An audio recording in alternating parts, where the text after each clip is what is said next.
Uchinchi ko'zingiz ochiqmi? Hozir buni sinab ko'ramiz. Oldingizdagi 5 ta odamdan bittasi sizga qayrilib qaraydi. Savol: qaysi biri? O'ylanmang, his qiling. 3, 2, 1. Agarda to'g'ri topgan bo'lsangiz, o'zingizga 1 ball qo'ying.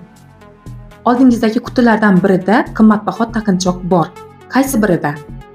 O'ylanmang, his qiling. 3, 2, 1.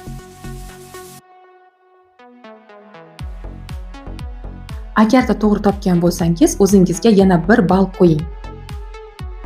Oldingizdagi idishlardan birida desert yashiringan. Savol: qaysi birida? O'ylanmang, his qiling. 3, 2, 1. Agarda to'g'ri topgan bo'lsangiz, natijalar video ostida. Obuna bo'lishni unutmang.